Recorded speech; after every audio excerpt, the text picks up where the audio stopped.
আপনার টি-20 ফরম্যাটে এমনি আমরা কিন্তু অনেক পিছিয়ে আছি। এখন আমাদের যে অবস্থা আছে এই অবস্থায় আপনাকে হুট করে বিশ্বকাপ জেতাটা ইজ ডিফিকাল্ট। একটা সময়ের দরকার, এই সময়ের মধ্যে দলটাকে যদি আমরা রেডি করতে পারি আগামী বিশ্বকাপে ভালো করার আশা করি। বাট এখানে আপডেটটা বলতে এখন হাই পারফরমেন্সের প্র্যাকটিস চলছে, সাথে টাইগার্সের প্রোগ্রাম চলছে। তো এটার সাথে আমরা কিছু কাজ করছি, যেটা এনসিএল নিয়ে।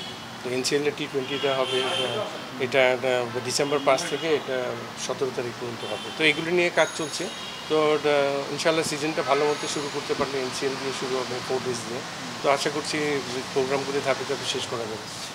এটা তো মানতেই হবে, কারণ আমাদের ক্রিকেটটা তো পুরোপুরি ঢাকা কেন্দ্রিক। তো আমাদের তো এখনও তো সেন্ট্রালাইজ ক্রিকেট হয়নি। তো এটা যদি আপনি যদি বলেন যে আমাদের 4টা সেন্টারে এখনও রিজিওনাল বোর্ড হয়নি, 4টা সেন্টারে আমাদের হাই পারফরমেন্স ইউনিট নেই। তো 4টা সেন্টারে যদি হাই পারফরমেন্স ইউনিট থাকতো তাহলে 80টা প্লেয়ারকে আপনি নার্সিং করতে পারতেন, তাহলে একটা নাম্বার অফ ম্যাচে ইন্টারন্যাশনাল অ্যারেনার জন্য প্লেয়ারদের তৈরি করা যাবে। তো এটা ধাপে ধাপে হচ্ছে, এটা সরাসরি হবে না। এখন রিজিওনাল বোর্ডগুলির কার্যক্রম শুরু করেছে। তো আশা করছি ইমিডিয়েটলি 4টা অ্যাটলিস্ট যদি শুরু হয়ে যায় তাহলে 4টা জায়গায় ক্রিকেট সেন্টারগুলি করে প্লেয়ারদের উন্নত মানের প্রশিক্ষণের ব্যবস্থা করা যাবে, নাম্বার অফ প্লেয়ার বাড়ানো যাবে। তো আমাদের এখন সীমিত সংখ্যক যে খেলোয়াড়রা আছে এদেরকে নিয়ে আমাদেরকে টিম ফরম্যাটে এখন আগাতে হচ্ছে। এখানে দেখেন, আপনি যে কোনো টেস্ট প্লেয়িং নেশনে যদি দেখেন, ফার্স্ট ক্লাস স্ট্রাকচারটা হচ্ছে সব স্ট্যাবলিশমেন্ট দরকার। ফার্স্ট ক্লাসের স্ট্রাকচার কিন্তু আমাদের এখনও স্ট্যাবলিশ না। আমরা কিন্তু এখনও পুরোপুরি ঢাকা কেন্দ্রিকভাবে কিন্তু চালাচ্ছি। তো যখনই আপনার রিজিওনাল বোর্ডগুলি হবে, যখনই স্ট্রাকচারগুলি স্ট্যাবলিশ হবে, কারণ একটা টেস্ট প্লেয়িং নেশনের টেস্ট টিম যেভাবে হয় ফার্স্ট ক্লাস ক্রিকেটটাকে ওইভাবে গড়ে তুলতে হয়। তো সেভাবে কিন্তু আমাদের ঠিক জিনিসটা হচ্ছে না। তো সেইভাবে একটা সময়ের প্রয়োজন এবং এটা নিয়ে কাজ করা হচ্ছে। আশা করছি 2 বছরের মধ্যে এটা একটা সেটেলমেন্ট করা যাবে এবং আশা করছি তখনই আপনার একটা কিছু ভালো ফল একটু দেখা যাবে। কিন্তু এর মধ্যে যা আমাদের সীমিত যা কিছু আছে তা নিয়ে আগাতে হবে। আপনার টি-20 ফরম্যাটে এমনি আমরা কিন্তু অনেক পিছিয়ে আছি। আপনার দেখেন, আমাদের ঘরোয়া ক্রিকেট যদি আপনি দেখেন, টি-20 ফরম্যাটের অনেক কম সংখ্যক ম্যাচ কিন্তু প্লেয়াররা পায়। বিপিএল হয়, বিপিএলে দেখবেন টিমগুলির ফ্র্যাঞ্চাইজি ক্রিকেট, এখানে আপনার ইম্পর্টেন্ট অনেক জায়গায়, গুরুত্বপূর্ণ জায়গায় আপনার বিদেশি প্লেয়াররা খেলে।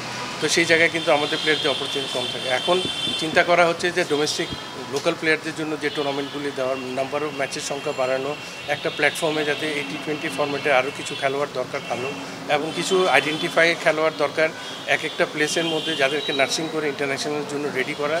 তার সাথে সাথে এই খেলোয়াড়দেরকে ফ্র্যাঞ্চাইজি ক্রিকেটের এক্সপিরিয়েন্সটা দিতে হবে। সব কিছু এখানে কিন্তু অনেক চিন্তাভাবনা করে একটা ফরম্যাটে ভালো দল করে কিন্তু বিশ্বকাপের চিন্তাটা করা উচিত। এখন আমাদের যে অবস্থা আছে এই অবস্থায় আপনাকে হুট করে বিশ্বকাপ জেতাটা ইজ ডিফিকাল্ট।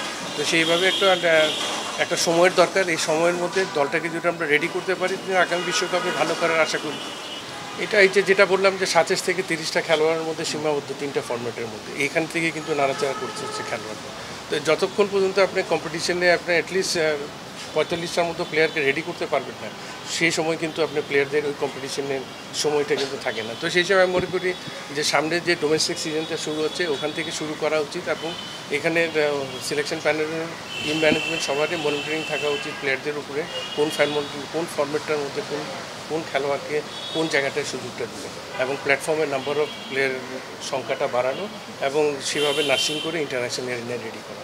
তো আমি মনে করছি যে এখন থেকে যদি এখন সবার দৃষ্টিটা ওভাবে দেওয়া উচিত, 3 ফরম্যাটের জন্য একটা ভালো দল করে এদেরকে পুরোপুরি একটা আন্তর্জাতিক পর্যায়ে ভালো পারফরমেন্সের জন্য যাদের রেডি করতে হবে। যে কোনো ওভারসিজ ট্যুরে আপনার এক্সপিরিয়েন্সে কিন্তু যথেষ্ট কাজে লাগে। বিশেষ করে আপনার ওভারসিজ টিমগুলির সাথে 4 টেস্ট ম্যাচগুলি যদি আমরা বেশি সংখ্যক খেলতে পারি, এই এক্সপিরিয়েন্সটাই কিন্তু অন্যান্য ফরম্যাট ভালো খেলার জন্য কিন্তু সাহসটা দিয়ে দেবে।